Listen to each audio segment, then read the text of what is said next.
Welcome to the Somme Museum. Remembrance Sunday and Armistice Day is very poignant. It's a time when the nation reflects on the sacrifices of the soldiers who sacrificed so much for our freedoms that sometimes we take for granted today. I'm pleased to welcome someone I have known for many years, and it's author and researcher Mark Scott.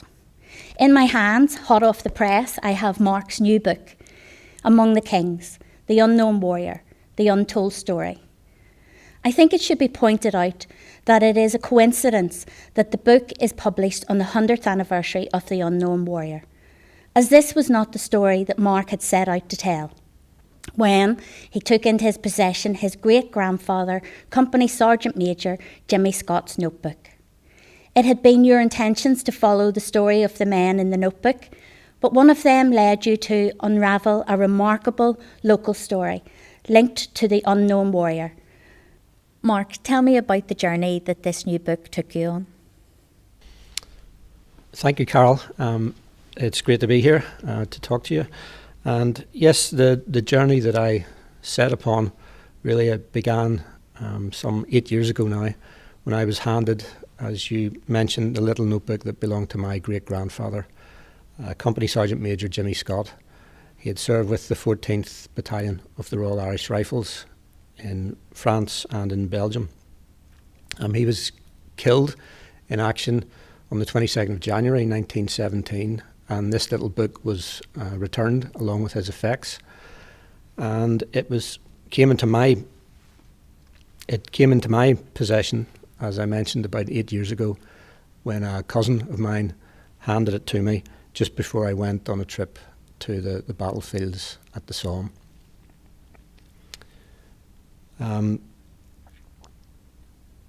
began then researching the names in the book, and I took it upon myself. I gave myself the exercise of tracking down, if I could, the families related to those names today. And I had varying degrees of success, and one name, the last name that I could actually decipher in the book, because it was quite hard to read, led me then to ultimately the story, or part of the story, of the unknown warrior. Look at this black and white photograph. 4 well-groomed British Army officers, pictured full length, 100 years ago, date on the back, Tuesday the 9th of November 1920. Sam Brown belts, riding boots, medal ribbons. They're self-assured, relaxed and casual. But this picture marks no casual occasion. It is the morning after they had been part of one of the greatest rescues of the 20th century. It's a long-held secret, and I'd like to tell you their story, for it deserves to be told. They're no longer with us, but what they achieved will remain in our hearts forever. The photograph is taken in northern France on a clear, crisp autumn afternoon. The war has been over for almost 2 years. They're standing on wooden steps outside what was once a wartime military hospital. No longer required for the living. The hospital is now headquarters for locating the dead, the Directorate of Graves Registration and Inquiries, the DGR&D. Right to left. This is me. Major Samuel Ernest Sidney Fitzsimon. I'm 28 years old. Then. I've been a major for 6 months, well liked and capable. I'm known as Fitz. This is another major. Dublin born, with a Belfast father. Major Henry Williams, age 23. This is Lieutenant Cecil Miller Smith from Dromore in County Down, age 24. Oh, and this is an honorary Ulsterman, a splendid Hampshire padre, 46 years old, with a penchant for dark rum and good company. The Reverend George Standing. We, along with a regiment of 5,000 others, remained in France after the Great War to recover and identify fallen soldiers from the battlefields and set up cemeteries. The remains we find are not much more than rags and buttons and bones, but we move heaven and earth to do it. we give the war dead the respect they're owed and a final resting place among their comrades. I run a unit known as Q Branch, with that sole purpose. Within Q Branch, there is an unofficial group, all officers, all with Ulster connections. We call ourselves the board. The men in this photograph are board members. It is 2 o'clock in the afternoon. We've just had breakfast. We've been up all night. Why the use of the term unknown warrior? The term unknown warrior was intended to be completely inclusive. As we know, soldiers, infantrymen, cavalrymen served and fought and died and were missing on the battlefields of the First World War. But also there were members of the naval divisions fought. After the German Navy was rendered ineffective, they were actually used as infantry as well. And we had, of course, then airmen, Royal Flying Corps and Royal Air Force flyers flying over the battlefield, who were occasionally shot down and lost. So the term unknown is to encompass all of those who served and all of those who fought, and indeed all of those who may be missing. Arriving on the Somme on the 23rd of June 1916 was a baptism of fire worthy of hell itself. It was a week before the notorious Somme offensive, which turned into a bloody disaster. The 1st of July begins it. The first day, a man died every 5 seconds for 24 hours. 19,000 killed, 57,000 casualties. On the first day, the worst day in the history of the British Army. Go and read about the courage and the loss, the sacrifice and the waste, the diary entries and the reports, the accounts of the living and the tributes to the dead. And yet no, that words cannot ever adequately describe it. It is understanding without comprehension. To meet and witness that degree of death, to feel it amongst the barbarity and the disfigurement, the destruction, carnage, butchery, disembowelment, evisceration, extinction. My second brother Jack was slaughtered in action that day.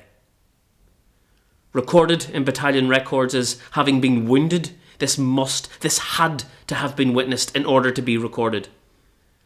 Through the day, the record was added to with the words "now missing," and finally, the entry in the casualty record was changed when they found his body to the words "now killed."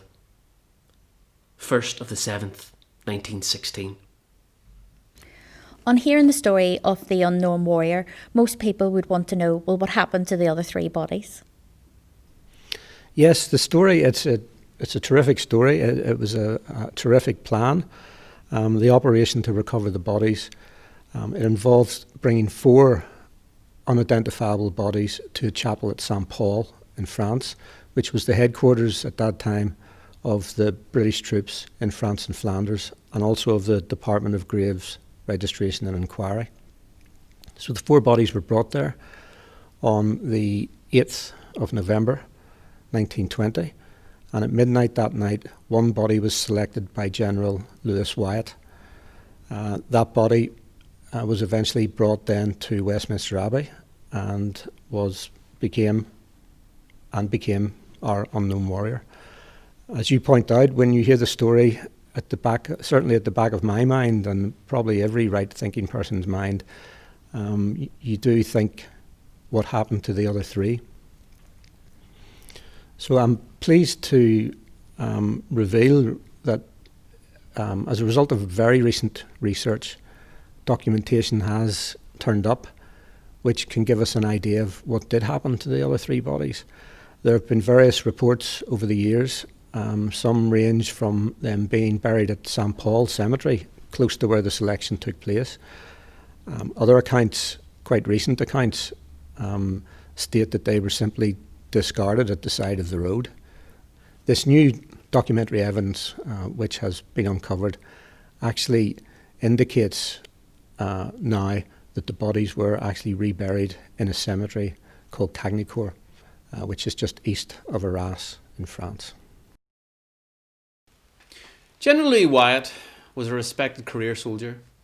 He had fought in the Boer War, was injured at Jackfontaine. After the armistice, he was appointed Director of Graves Registration and Inquiries and Commander of all British troops in France. General Wyatt was everybody's boss. He made his headquarters in the top left corner of France, here at St. Paul-sur-Tournoi, a large town 60 miles from the coast, within easy reach of Boulogne, Calais, Dunkirk, the Belgian border, and a gateway to the rest of France. I'm on his staff. He summons me to a meeting one evening in late October. "Ah, Fitz, come, sit down. You know Colonels Gell, Trodson. They've already been briefed, but I've asked them to be here, so we're all on the same page. Whiskey? Good man. Help yourself." Gell was Wyatt's right-hand man. Tronson was staff with a background like me as an intelligence officer. Wyatt continued. "Fitz, here's the thing. How many unidentified graves have we recorded to date? 300,000? 400? And still counting. I've had a secret order from General MacDonough." The hairs on the back of my hands and neck bristle, like when we were about to go over the top. George MacDonough was the boss's boss.